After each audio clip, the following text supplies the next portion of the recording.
Welcome to the Social Bee podcast with your host, Louise Brogan. Every week, Louise will be bringing you a podcast all about women entrepreneurs, talking about their challenges, their goals, and inspiring you to either start your own business or grow the business you have. Visit www.socialbeeni.com to join our community and pick up some lovely freebies to start marketing your business online today.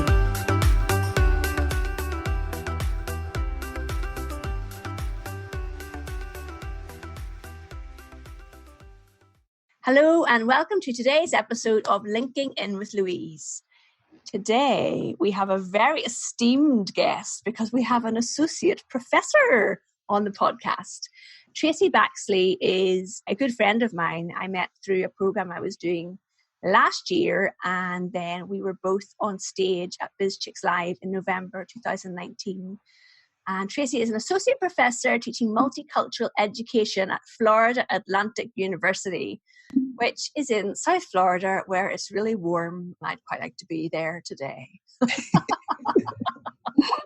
Traci, welcome to the podcast. Thank you, Louise. I'm so excited that you extended the invitation, and I need your help. So this is great. Cool. Before we get stuck into doing any LinkedIn coaching, I am just fascinated by the area that you work in and what you do and what you're passionate about. So can you take a moment and introduce yourself properly and kind of talk about the two different arms of what you do, if that makes sense? Yeah, definitely. So I am, by day, I guess I am a professor at the local university here at Florida Atlantic University, and I teach multicultural education, global education courses, and curriculum courses. And I began that career. I started as an elementary, matter of fact, I started as a kindergarten teacher. Oh. And I spent 15 years teaching and then went back to get my doctorate and then ended up at the university where I teach undergrad through doctoral work. And it's all around social justice, diversity. I did some work, and also my master's specialization is in reading and literacy. But I also use that to teach about children's literature, diverse children's literature, multicultural literature. So that's always kind of been my thing. And then I don't want to interrupt you, but for some people listening, they might not know what you mean when you say social justice. So could you explain that a little bit? Yes, I use the term social justice maybe differently from other people, but the way I use social justice is I think about us as right? The humanity in all of us and how we choose to show up for each other, how we look at the world through a lens of equal opportunities, equal rights, and how we teach our children really to see the differences in each other, but also to embrace how we're the same and how every human being should have some of the basic opportunities and human rights as other people. Where I live in Northern Ireland, today is actually a groundbreaking day because today was the day that the first same-sex marriage took place in Northern Ireland. Oh, wow. Yeah, so two women got married in a town not far from me, and Northern Ireland does not have the same rights. People in Northern Ireland do not have the same rights as people in the rest of the UK, which surprises even my friends in England and Scotland. They don't realise this. Wow. Yeah, so... Well, I'm honored to be doing this on this day because, I am the biggest belonging advocate that there is, that everybody should feel like they belong wherever they are. And that's awesome. I know. It's amazing, isn't it? And hopefully, it's 6:00 as we're recording this. So hopefully they're having their after dinner speeches and their dances and all of that. Oh, that's so sweet. Yeah. Thanks for sharing that. So that is your university background, if you'd like to tell us about the rest of what you do. Yes. So a few years ago, I started my consulting company and coaching company. And I really did it because I am a Black woman living in America. And I am married to a white man, but I'm raising my biracial children to know what it means to be Black in America. Okay. And so with that, I am always thinking about how people perceive my children. Uh-huh. I'm always talking to my children about the way they have to show up in the world. And I just thought teaching at the university wasn't enough to really, my children I have 5 children and they're my why. And I felt like I needed to do a little bit more than teach at the university to really get people to embrace this idea of social justice and belonging and inclusion. And so when I first began, and I've done a few pivots in the company, but when I first began, I did diversity and inclusion workshops in public schools. Okay. So schools would need professional development. I would go in and train their teachers or have workshops with their teachers on how they can use the idea of multicultural education in their classroom, what it means to have a class of diverse learners from different races and ethnicities and learning abilities, and how we as teachers can begin to see them as who they are and not as one whole classroom. So that's where it all began. And I began to branch out and start doing more corporate training, partly because I was doing this for my kids, but I realized every time my children were out of school, I was in schools working with teachers. And the whole idea of starting the business and start thinking about other ways to kind of move in the world and to maybe where I end up in 10 or 15 years, it was about creating more time for my family. And I realized working with schools, although I was having more impact in classrooms by helping teachers, I was not balancing or harmony in my life with my family. And so I started moving more into the corporate space. So literally, you would have had to have been doing this training after your kids finished school and were at home. Right. Or when they were home for teachers' planning day, I was in schools doing the planning for the teachers. So when there was professional development day and children didn't go to school, I would be at the schools training teachers while my kids were home. And that wasn't your plan? That was not the plan. So I started working with some corporations on inclusion and belonging and what that looks like for their companies, for their team members. And I did some workshops with a couple of big companies like American Express.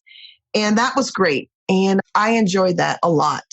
But as I started doing that, and I will still do that. If somebody asked me to do that, I would still work with corporations, belonging and inclusion and implicit bias in the workplace. But my heart was always with families and children, because I think that's where it all starts.